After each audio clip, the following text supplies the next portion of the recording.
welcome to the deep dive. You know that feeling where you're like so ready to learn something new, like coding, Yeah. but then you're like, wait, Right. where do I even start? Yeah. So today we're going beyond the keyboards and monitors. Okay. We're going inside your brain. I like it. We're going to be diving into the psychology of learning to code. I'm excited to dig into this. Yeah. It's so interesting how our brains are wired for habits. Mm-hmm. We can actually use that to make learning to code feel way less like a chore and more like just second nature. It's true. Yeah. So our source material is this really cool article I found called How to Build Coding Habits That Stick: The Science Behind Habit Formation. I already feel like I need a cheat sheet. So it's dense. It is dense. Yeah. Are you ready to decode the code of habit building? Absolutely. Let's break it down. Okay. You know how everyone's always saying practice makes perfect? Right. Well, there's a reason for that. Okay. Building consistent coding habits. It's not just some random advice. Right. It's about tapping into how our brains learn best. So this isn't just about memorizing lines of code. Right. The article talks about how good coding habits can actually make you a better problem solver. Exactly. In general. Think of it this way. Coding is basically problem solving with a sprinkle of syntax on top. Okay. So when you build those coding habits, you're training your brain to break down those complex challenges into smaller, more manageable steps. Right. It's a mental workout that spills over into everything. Pretty much. Right. Yeah. So it's by learning to code, you're also becoming more efficient and effective in other areas of your life. Precisely. And let's not forget those career benefits. Oh, yeah. Having those solid coding habits, being able to code consistently and efficiently. Yeah. That gives you a huge leg up, whether it's nailing those technical interviews or just rocking it on the job. It's like a secret sauce. It is. That can supercharge your career. It is. So how do we actually build these mythical coding habits? Right. The article dives deep into what's called the habit loop. Yes. Which, I'll admit, sounded a little intimidating. It's simpler than it sounds. Okay.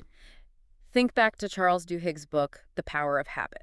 Okay. Remember the cue routine reward cycle? Okay. That's our blueprint for building habits that stick. Okay, so give me the cheat sheet version. Okay, so imagine this. Yeah. Your alarm goes off. Okay. That's your cue. Mm-hmm. It triggers you to grab your phone, but instead of doom scrolling, you do 15 minutes of coding practice. Okay. That's your routine. Right. And the reward. Yeah. Well, that could be a delicious breakfast. Okay. A sense of accomplishment, or even just checking coding off your to-do list. Oh, I like that feeling. The best. That little check mark. Yes. So it's all about setting yourself up for success. Yes. With the right triggers, and then rewarding yourself for following through. What I love about this is it makes building a coding habit feel much more attainable. Yes. Less like I'm forcing myself to do something I don't enjoy. Exactly. That's the beauty of understanding the psychology behind it. Right. We're not fighting our brains. We're working with them. I like that. Yeah. But it doesn't stop there. Okay. This article is packed with actionable strategies, not just theories. I like that. And that's what we're going to unpack right after this quick break. Okay. Sounds good. So we talked about cues, routines, rewards. Yes. The importance of a dedicated workspace. Right. What other tricks does this article have up its sleeve? Well, have you ever heard of habit stacking? Habit stacking. Yeah. Is that like when I stack my habits? It's kind of like that, but not really. Okay. It's a game changer, though. Okay. Basically, you're piggybacking on an existing habit to make a new one stick. Oh, like how I always check social media right after I brush my teeth. Is that a good example? Well, maybe not the best example. No, okay, give me a better one. Okay, so let's say after I pour my morning coffee, I will work on a coding challenge for 15 minutes. Okay. You see how you're using an existing routine? Right. Pouring the coffee Yeah. to trigger your new habit? That's such a good idea. Yeah. That you're already in that habit Exactly. of getting stuff done. Exactly. And speaking of getting things done, we can't forget about celebrating those wins. Yes. The article really emphasizes the importance of rewarding yourself, and not just for those big milestones. Oh, yeah. Like those little dopamine hits along the way. Yeah. What kind of rewards are we talking about here? It can be anything you genuinely enjoy. Okay. You finished a challenging coding session. Yeah. Treat yourself to a fancy coffee, that Right. new book you've been eyeing, or even just a guilt-free Netflix binge. Nice. The key is to make it something you look forward to. Yeah, sometimes even just sharing your progress online is really rewarding. Oh, absolutely. Like on Twitter or in a coding community. It's like you're getting validation that you're on the right track. And that ties into another point the article makes. Right. Tracking your progress. Oh, yeah. Remember what we said about how our brains love those little rewards? Right. Well, seeing how far you've come is a reward in itself. It's like those little progress bars. Exactly on right. a download. Yes. It just feels good to see that bar move. It does. So how do we effectively track our coding progress? Yeah. Are we talking spreadsheets, wall charts? What are we doing? It can be as simple or as techy as you like. Okay. The article mentions using habit tracking apps, Sure. good old-fashioned journals, Right. or even just using the contribution graph on platforms like GitHub to actually visualize your coding streaks. That's cool. I like that. Yeah. Because when you're actually seeing it, Yeah. it's different It's motivating. than just like having it in your head. Yeah. Exactly. And that momentum can be a lifesaver when you hit those like inevitable bumps in the road. Right. Because building new habits, let's be real, it's not always easy. It's not a walk in the park every day. No. So let's talk about those challenges. Okay. Those habit hurdles that can trip us up. Yeah. What's the first one on the list and how do we tackle it? Motivation. Okay. Like, you know, that initial excitement you feel when you're learning something new? Yeah. It's like a sugar rush that inevitably fades. Totally. And then reality sets in and you're like, ugh, coding. Right. And that's when it's time to revisit your why. Your why. Yes. Why did you want to learn to code in the first place? That's a good point. Was it to build that cool app idea? Right. Switch careers? Yeah.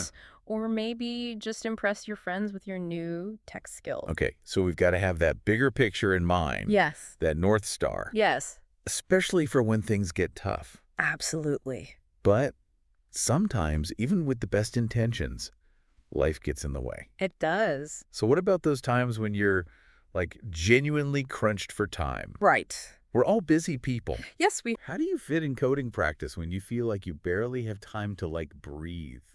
You know, it's not always about finding time. It's about making time. Oh boy. Look, I get it. Boy. We're all juggling a million things. Yeah. But how about that, like, hour you spend scrolling through social media every night? Okay. Or maybe those pockets of wasted time waiting for a meeting to start or, like, commuting. Okay. It's about finding those little slivers of time. You're right. There's definitely some low-hanging fruit there in my schedule where I could be like, Yeah. you know what, instead of scrolling, I'm going to code for 15 minutes. Exactly. Okay, what's the next challenge? Let's talk about perfectionism. Ooh, perfectionism. It's a creativity killer. This one I relate to. Especially when it comes to coding. Yeah. Because you can get so bogged down in the details. I want it to be perfect the first time. And it never will be. That's true. Right. And then I get frustrated and I don't do anything. Exactly. Okay, so how do we escape the clutches of perfectionism? Remember what we said about starting small? Okay. Well, it applies here too. Okay. Embrace those mistakes. Okay. View your code as a work in progress. So it's all about progress over perfection. Yes. Learn from those mistakes and just keep moving forward. Exactly. And that brings us to our final challenge. Okay. Burnout. Burnout. Oh, yeah. We've all been there. We have. That feeling of being completely drained, unmotivated, just over it. It's like you just hit a wall. Yes. And you're like, I can't even look at another line of code. Which is why self-care is so important. So we're talking about burnout and self-care. Yes. What does that actually look like in the context of coding? Right. Are we talking like coding retreats in Bali? Bali might be nice. Okay. But it's not exactly practical Right. for most of us. Sure. Sometimes preventing burnout is as simple as just taking a break, Okay. going for a walk, Mm-hmm. or even just working on a completely different project for a while. Yeah. Sometimes a change is as good as a rest. But before we get too zen here, Okay. I want to circle back to something you mentioned earlier Yeah, about using specific coding habits to really like solidify your skills. right. What are some of those like must-have habits? So the article highlights several. Huh? But let's start with daily problem solving. Daily problem solving. Yes. Okay, so this already sounds kind of intense. Yeah. Like, am I supposed to be solving world hunger with code? No, not unless you want to. Okay. Think of it more like this. There are platforms like Algocademy or LeetCode Okay. that offer these like bite-sized coding challenges. They're like mental push-ups for your coding brain. I like that. Yeah. Bite-sized brain workouts. I can handle that. Exactly. What else you got? Okay, how about code review? Code review. Yes, this one's huge. Okay. It's about like regularly reviewing your own code. Okay. And even better, having others review it too. Okay, so this one's tough for me. I'm not going to lie. Yeah. I just want to get it done Right. and move on. Yeah. But, you know, deep down I know. that taking that extra time to review and refine, it makes a huge difference. Yeah. It's like having a second set of eyes or even a whole team of eyes to help you catch those like sneaky bugs and learn different coding styles. Yeah. Plus, it's really good preparation for collaborating on real-world projects. That's true. Speaking of real-world projects, yes, the article also mentioned version control systems like Git. Yes. Is that, like, essential? Absolutely. It's like having a time machine for your code. Okay, now I'm intrigued. Tell me more. Okay. About this coding time machine. So imagine this. You're working on this huge project. Okay. You make a bunch of changes, and then boom, something breaks. Oh, no. Right? Like, go. With Git, you can easily go back to a previous version of your code, like before things went haywire. That's amazing. Right. So you can always, like, revert back to a working version. It's also a lifesaver when you're collaborating with others. I bet, because then you're really it gets messy. Messing things up. Yeah. That does sound incredibly useful. It is. Although, I'll be honest, a little intimidating to learn. It's really not as bad as it seems. Okay. And there are tons of resources out there to help you get started. Good to know. And while we're on the topic of making your life easier, how about documentation? Oh, documentation. Yes. It's like the essential but often overlooked task. Exactly. Clear and concise documentation not only makes your code easier for others to understand, but it also saves your future self a lot of headaches. Because we've all been there. Oh, yes. Staring at our own code from like 6 months ago, wondering what in the world was I thinking? All the time. Right? Like, how does this even work? Exactly. Good documentation is like leaving a trail of breadcrumbs for your future self. Okay. Are you ready for my personal favorite? Okay, lay it on me. Testing. Testing. Yes, and I'm not talking about those pop quizzes you dreaded in school. Okay, good, because I still have nightmares about those. Imagine this, you're building a car. Okay. You wouldn't just put all the parts together and hope for the best, would you?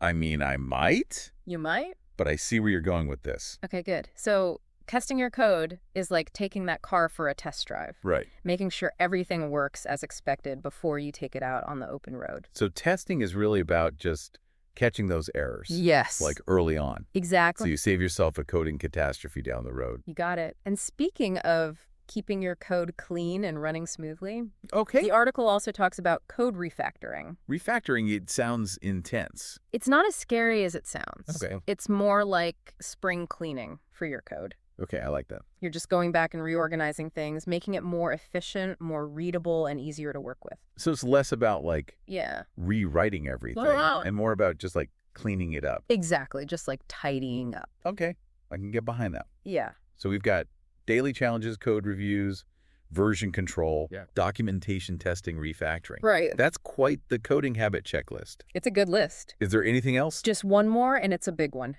Okay, hit me. Continuous learning. Oh, continuous learning, of course, yes. The world of coding is constantly evolving. Always changing. Yes. So it's essential to stay curious, experiment with new technologies, and just never stop learning. Because the learning never really stops, does it? Never. It's a lifelong journey. It is. So as we wrap up our deep dive here into the world of coding habits, yes, what's like the one key takeaway you hope our listeners are walking away with today? It's this building lasting coding habits isn't about willpower or some like innate talent. It's about understanding how your brain works. Right. Setting up those cues and rewards. Yes. And just celebrating those small victories along the way. I love that. Yeah. Small changes consistently applied lead to remarkable results. Exactly. And who knows? You might just surprise yourself with what you can achieve. Yeah. Until next time, happy coding.